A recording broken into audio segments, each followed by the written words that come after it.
What if I told you that the most dangerous offense in NFL history hasn't even been built yet?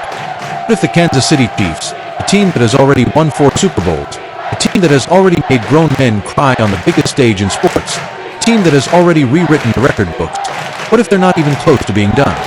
What if they're about to do something so wild, so calculated, so absolutely terrifying to every team in the AFC, that by the time you finish watching this video, you'll wonder how anyone is ever supposed to beat them again? Because here's the thing. There is a name floating around Kansas City right now. A name that should send chills down the spine of every defensive coordinator in the league. A name that, you pair it with Patrick Mahomes and Travis Kelce, doesn't just make the Chiefs better, it makes them something the NFL has never seen before. That name is A.J. Brown.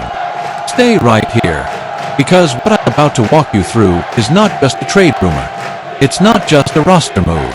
It's the blueprint for a dynasty that could swallow the entire AFC whole, and nobody is talking about it the way they should be. Let's go. Okay, before we get into the deep end, let me paint you a picture. It's late in the 4th quarter. The score is close. 40,000 people are screaming. The opposing defense has been grinding all game. They've been flying to the ball, disguising coverages, doing everything right. And then Patrick Mahomes walks up to the line of scrimmage. And he looked left. Travis Kelce is there. Greatest tight end to ever play the game. A walking nightmare. A man who has been in this exact moment 100 times and never blinked. Now the defense shifts. Because that's what you do. You have to account for Kelce. You have to. If you don't, the game is over in 3 seconds. But wait. Because now, on the right side of the field, standing completely alone, 6'1", 226 pounds of pure, unguarded receiver, is A.J. Brown. The safety cheated toward Kelce. The corner is in press coverage, but he's already a half step late. And A.J. Brown doesn't need more than a half step. Mahomes sees it before it even develops. He already saw it before the snap. He takes the ball, pumps one to Kelce, just to hold that safety for one more heartbeat, and then fires a bullet to the right side of the field. A.J. Brown doesn't just catch it. He devours it. He turns upfield and drags 2 defenders for an extra 8 yards before the whistle blows. First down. Clock stops. Chiefs move into field goal range. Game over. Imagine that scenario happening not once, not twice, but 15 times a season. 20 times.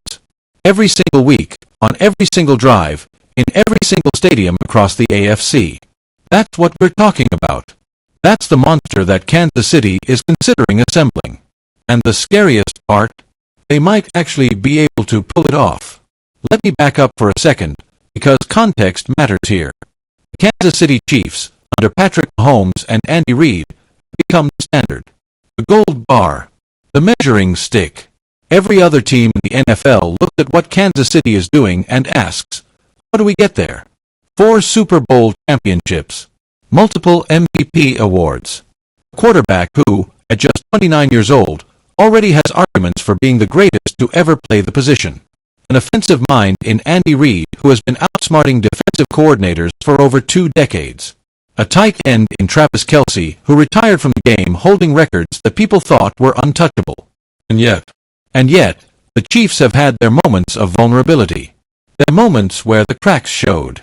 Because as dominant as Mahomes has been, as brilliant as the system is, there has always been one thing that opposing defenses could hang their hat on. Stop Kelce, and you've got a chance. Now I know what you're thinking. You're thinking, nobody stops Kelce. And you're right. Not really. Not fully. But here's what smart defensive coordinators discovered. You don't have to stop Kelce completely.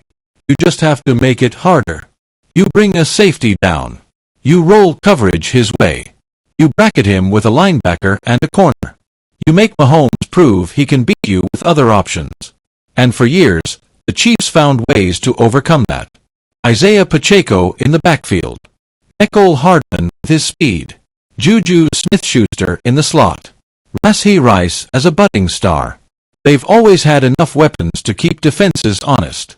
But none of those names, and I mean absolutely none of them, do what A.J. Brown does. Because A.J. Brown doesn't just make the defense pick their poison. A.J. Brown is the poison. Let's talk about who A.J. Brown actually is. Because I feel like a lot of people know the name but don't truly understand the threat. A.J. Brown is a wide receiver who plays like he's personally offended by defenders. He's physical in a way that most receivers simply aren't. He doesn't run away from contact. He runs into it, through it, and then keeps running. When cornerbacks try to jam him at the line of scrimmage, which is usually the first line of defense against elite receivers, A.J. Brown doesn't get disrupted. He gets annoyed. And then he runs his route anyway. He's 6'1" and he plays every single inch of that. He goes up for 50-50 balls and turns them into 70-30 balls. He catches passes in traffic that other receivers would run away from. He creates yards after the catch not by dancing in the open field, but by lowering his shoulder and daring people to stop him. He's a receiver who plays like a running back, who plays like a linebacker, who was somehow born with the hands of a surgeon. In his time in the NFL, A.J. Brown has put up numbers that belong in a different conversation than most receivers. Multiple 1,000-yard seasons. Consistent double-digit touchdown campaigns. A yards per reception average that tells you this isn't a guy you put in short routes to pad the stats. This is a man who takes every single catch and turns it into a problem. He's been to Pro Bowls. He's been productive on bad teams and good teams.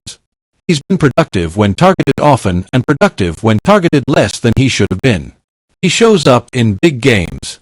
He shows up in bad weather. He shows up when the stakes are highest and the coverage is tightest. He is, by every reasonable measure, one of the 5 best wide receivers in professional football. And right now, the situation in Philadelphia is complicated. Here's where the intrigue starts. Because for A.J. Brown to end up in Kansas City, something has to give in Philadelphia. And here's the thing, things are giving. The relationship between A.J. Brown and the Philadelphia Eagles has had its rough patches. There have been public moments of tension. There have been contract conversations that didn't go smoothly. There have been games where Brown seemed frustrated, where his body language told a story that the official statements tried to walk back. Now, and this is important, I'm not here to tell you the relationship is broken beyond repair. I'm not here to bury Philadelphia. But what I'm telling you is that in the NFL, these windows open fast and close just as fast. When a player of A.J. Brown's caliber becomes even slightly available, even hypothetically, even in the realm of possibility, every team with championship aspirations has to at least pick up the phone. And you better believe Kansas City has already thought about this. You better believe that somewhere in that building, someone has run the numbers. Someone has looked at the cap space. Someone has drawn up the depth chart and asked the question out loud. What happens if we add A.J. Brown to this offense?